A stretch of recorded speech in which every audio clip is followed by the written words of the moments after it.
the top-seeded Caravan roll in at 10-0. Undefeated, unstoppable, and unshaken. 4 hours south, the Belleville East Lancers wait, 8-2 and ready for a fight. It's round 2 of the IHSA playoffs, and the road to normal runs through Belleville. The wheels are turning, and the Caravan are not slowing down. Ladies and gentlemen, Caravan fans, welcome back to the Caravan Broadcasting Network. My name is Rocco Lopez, joined alongside, as always, by TJ Kolke. TJ, how you doing today? I'm doing great, Rocco. Rough game last week. Rough game last week, but you know what? We made it out of it. That's all that really matters. Exactly. It was a big defensive showing. A little sloppy, you may say, but, it happens. You can't expect perfection every week. And then this week we're heading down to Belleville East. Where is Belleville, Illinois on a map? If you asked me last week on Friday where Belleville, Illinois was, I couldn't tell you, but I just learned. It's about 10 minutes outside of St. Louis, about 4 hours south of Mount Carmel High School. Caravan are going to play this game Saturday at 4 p.m. Looking forward to a great matchup. Belleville East is not a team to joke around with, though. TJ, I believe you got some stats for us from the last game last week. Yeah, it was a rough game offensively. Mm-hmm. Only 2 receivers caught the ball, and one of them was a running back. Mm-hmm. Only big plays really is what kind of sparked that. Big plays saved the Caravan in this match. Yeah, because Loyola got more first downs. Loyola outplayed Mount Carmel on almost every single. If it wasn't for 2 drives where Mount Carmel outplayed Loyola, the Caravan would not have won that game. 100%. Mount Carmel only had 20 more net yards, and it's a whole nother story if Loyola converts on that 4th down. There. It's a whole different thing. But it didn't happen. Mount Carmel's moving on to the next round of the playoffs. Fans, we got our favorite segment coming up called Our 2 Cents. Let's take it away. The first matchup that we have, these are on the way that we did it this game, is these next 2 picks are on the bottom side of our bracket, which we're going to preview a little bit later. And the next 2 are on the top side of our bracket. So these are the 2 teams that we believe could compete for the state championship on the bottom of that bracket. First game we got is the Maine South Hawks versus the Hinsdale Central Red Devils. I've watched Hinsdale Central play in person one time. They played Lyons Township and won that game.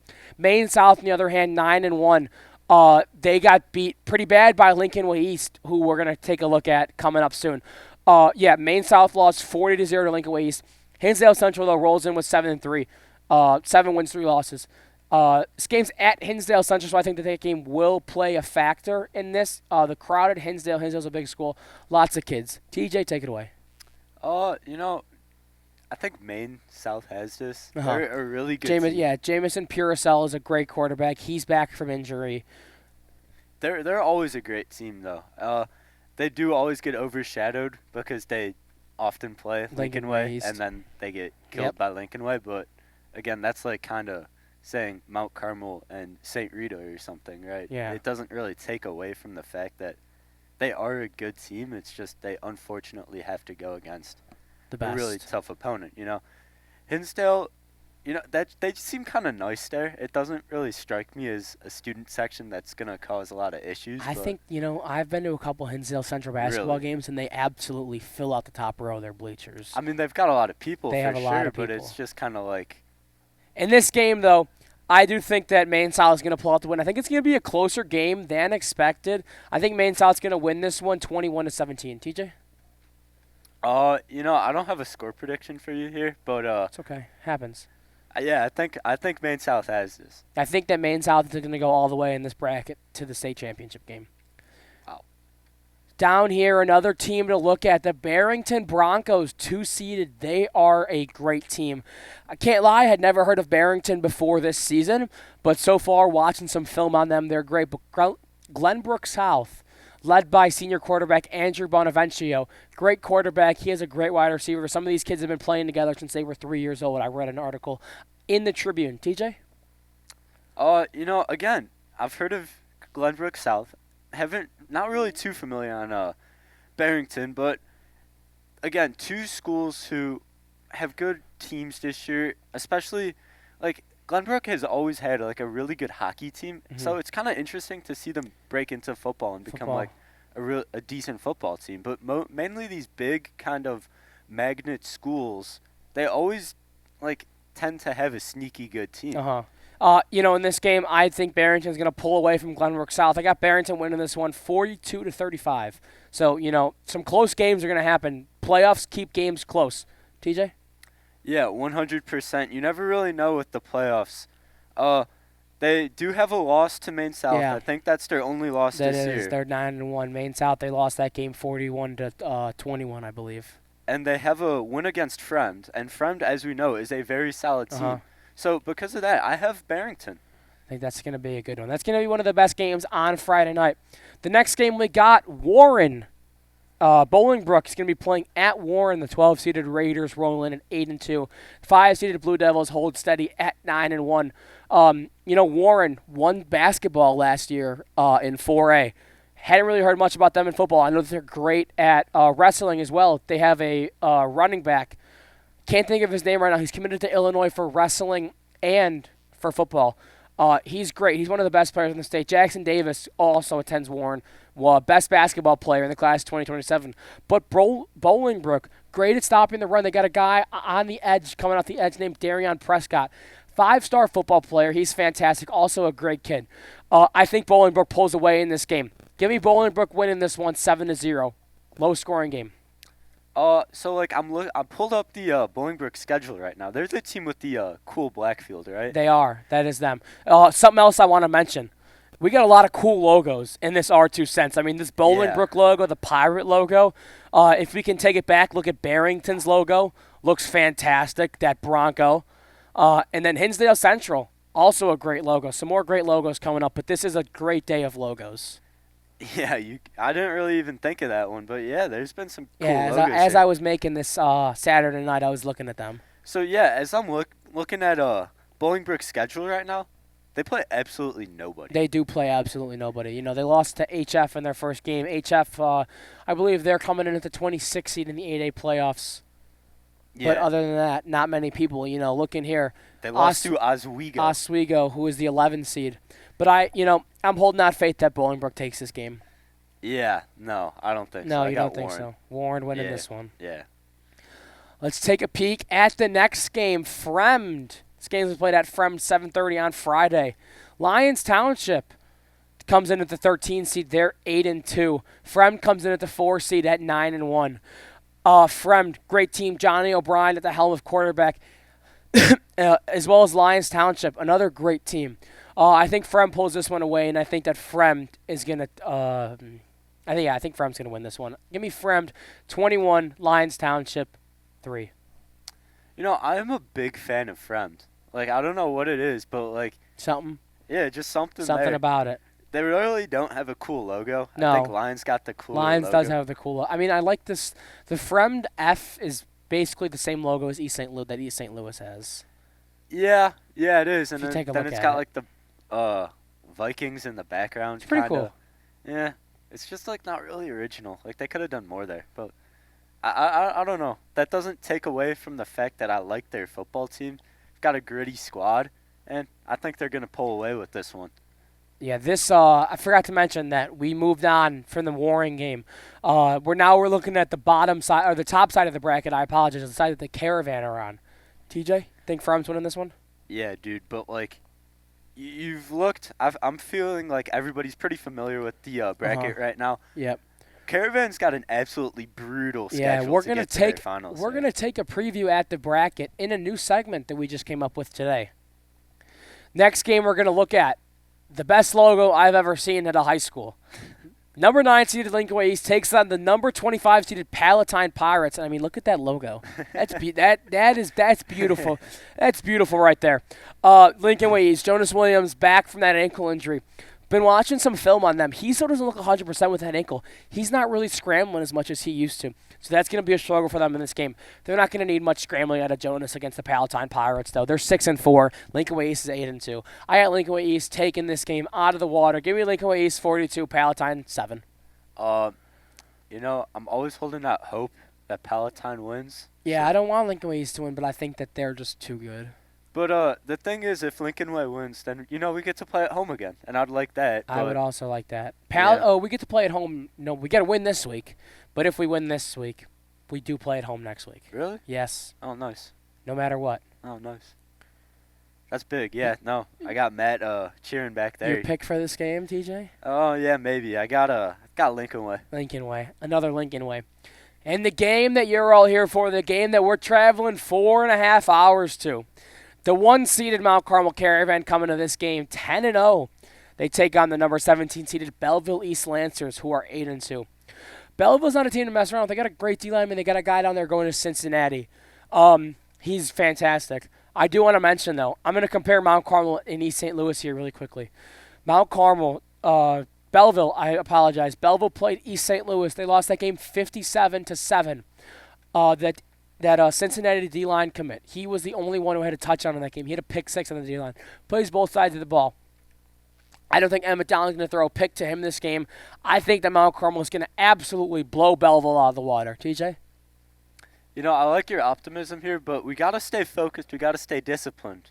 The performance last week shows that our offense was kind of spotty, and there is some work to do.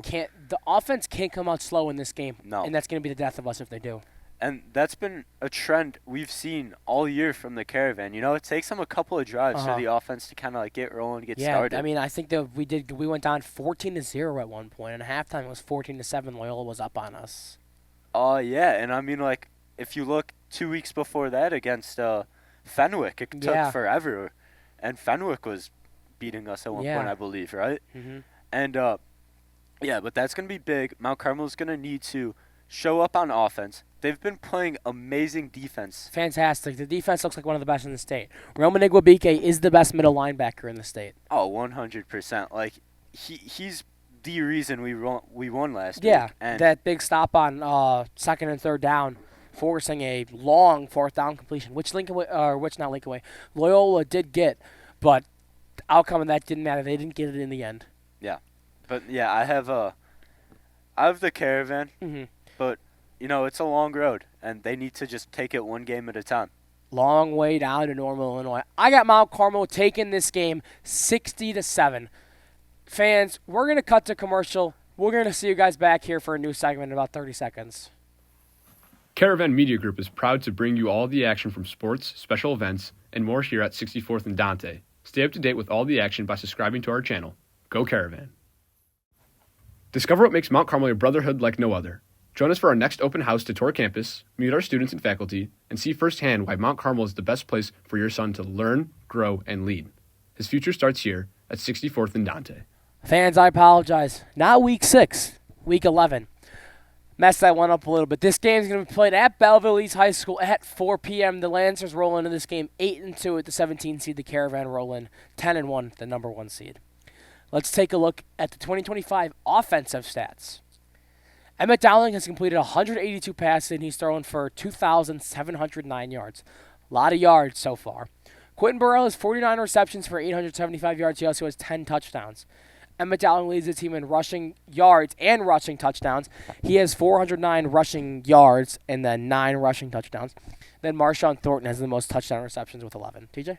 Oh, yeah, and that's really impressive coming from Quentin, considering he didn't get a single catch last game.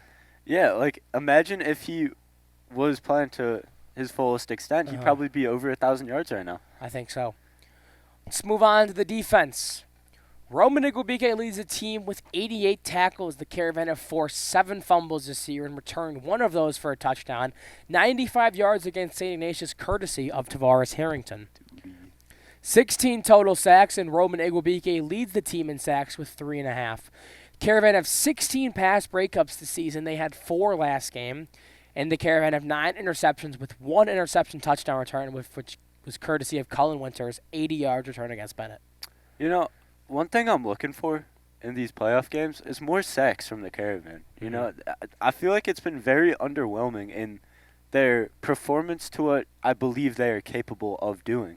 You look at other teams, you know, Loyola had 3 sacks on us. We only had 1 on them, courtesy of Roman. Yeah. But we need sacks. We pressure the quarterback. We do a good job of doing that, but they have too much time to get it off. We need to collapse in the pocket, give the guy nowhere to go, and just get him down Nowhere to get to go. quick 3 and outs, because we get ourselves into troubles. We let them scramble. We let them get yards. We let them get first downs. You saw that against Loyola. Loyola was able to get a first down when they started 1st and 35 Yeah. on like their own 8-yard line or Yep. something. Like that cannot happen. Nope. We need to do a better job of getting to the quarterback. Let's take a look at our fact of the game. Emmett Dowling's older brother, Blaney Dowling, has the record for the most touchdown passes in a season with 42. Blaney's currently down at Eastern Illinois. I believe he's either the starter or the backup quarterback. Emmett Dowling has 31 touchdowns, but he needs about 11 more to set the record.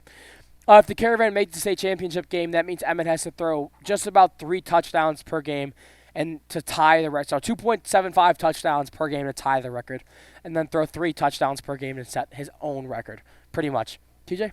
I think he's got it. I mean, he's been playing really well. He has been playing really well. He had 2 touchdowns against Loyola, 3 if you count the one he ran in by himself, but 2 passing.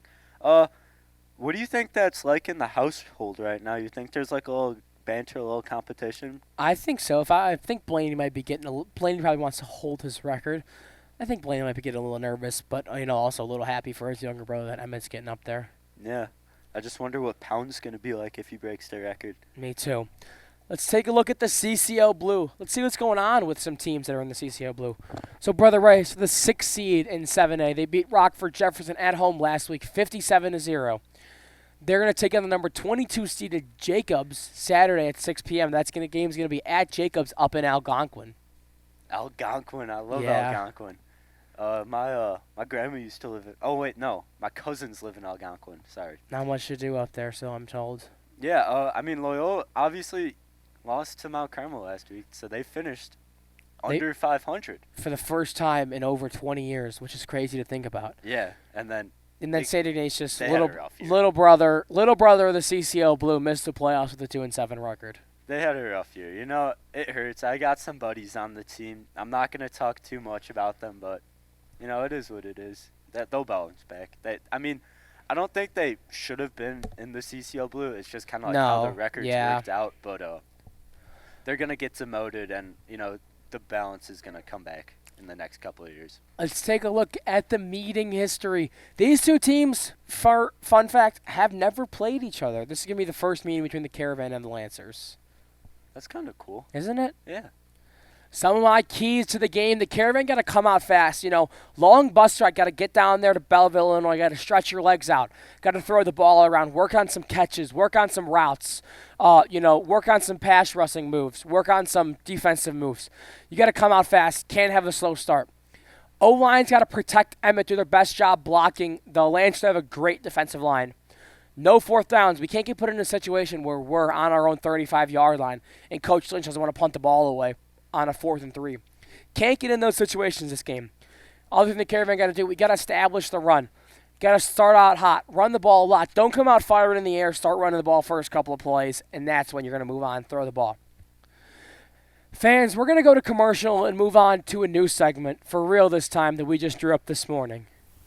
Do you remember the people who inspired your career journey? Now it's your opportunity to be that person for a Mount Carmel student. Join us as a Career Day presenter on Wednesday, December 10th, 2025, and help our students to discover their passions. Contact Mr. Craig Ferguson to secure your spot as a presenter on this special day. All right, fans, we're at our new segment. This is the drawing board. So we got our TV right here mirrored to my iPad down here. Look at the first round matchups between the Caravan and the Ramblers. Caravan took this game 21-17, as we mentioned. Game way closer than we expected it to be. Down here in the bottom of our side of the bracket, the 16th seed of West Aurora took on Belleville East. Belleville East took this game 48-34. High-scoring matchup. Belleville East won't have this many points against the Caravan. Down here, let's take a look at this. Whitney Young, 8 points scored against Palatine. Whitney Young was the 8th seeded. They won the CPL.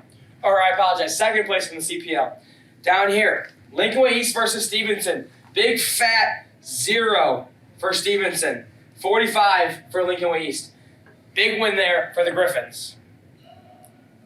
Down here, now we're going to switch to the bottom side of our bracket. Illinois. Down here, Fremd took on the 29 seeded Huntley. Fremd won this game, large margin, opposite numbers. Shout out Fremd for winning that game. Down here, Lions versus York. Big rivalry matchup here against this game. Lions took this one 24-21. Down here, last 2 games we got. Warren won this game 35. New Trier, measly 7 points. Bolingbrook versus Oswego East. Close game, another rivalry game. Bolingbrook took this one 30-20.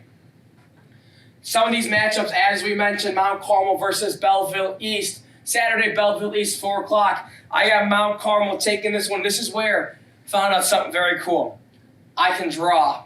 Mount Carmel going to go down here. Second round quarterfinals. Lincoln Way East going to come up here. They're going to take on the number 1 seeded Mount Carmel. Beautiful MC handwriting there for me. Down here, below us. Fremd over Lions. Bolingbrook over Warren, in my opinion. I think Bolingbrook takes this one. Down here, Fremd versus Bolingbrook. Fremd moves on. Mount Carmel versus Lincoln Way East. Some might say this is the matchup of the year. In my opinion, Mount Carmel by 1,000,000. Mount Carmel moves on to play Fremd at Fremd just the week before Thanksgiving. Give me the Caravan taking this one on the route to the state championship. We're going to go to commercial, fans, and be back for the other half of the bracket. Do you like to travel? Are you an avid follower of professional golf? Then the raffle for next year's British Open tickets would be perfect for you. The tournament will be played at Royal Birkdale Golf Club, and the lucky winner will head on the trip of a lifetime with 4 friends to catch all the action. All right, fans, let's take a look at the bottom half of the IHSA Class 8A bracket. Zoom in a little bit to this matchup. The 2-seeded Barrington Broncos took on the 31-seeded Elgin High School. Look at this. Barrington, bad drawing by me, still getting used to this a little bit. Barrington over Elgin, 72-13. 59-point win margin for the Barrington Broncos. That offense looks kind of scary up there in Barrington. Don't know what they're feeding those kids. Down here, Glenbrook South versus Minooka. Minooka lost this game 14-27. Glenbrook South moves on to the next round. The number 7 seed Curie, the Condors took on the Homewood Flossmoor Vikings and lost that game 56-8. My problem with the IHSA seeding these Chicago Public School teams so high is it just goes based off of record and not your opponent's record.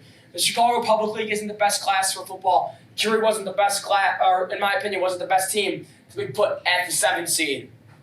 Down here, a little bit lower. Sandburg versus Lockport, our first upset and our only upset in Class 8A last week. Lockport took this game 21-14, 1 touchdown over Sandburg, who beat Lincoln Way East a couple weeks ago. Down here in Park Ridge, it was a matchup between Maine South and Downers Grove South. Maine South won that game by 36 points, 56-20 over Downers Grove South. Maine South moves on. Another upset, I apologize. Hinsdale Central over South Elgin, 45-15. Gavin Mueller, the number 2 tight end in Illinois. His season's over. Good luck in Colorado. Down here, Lane Tech.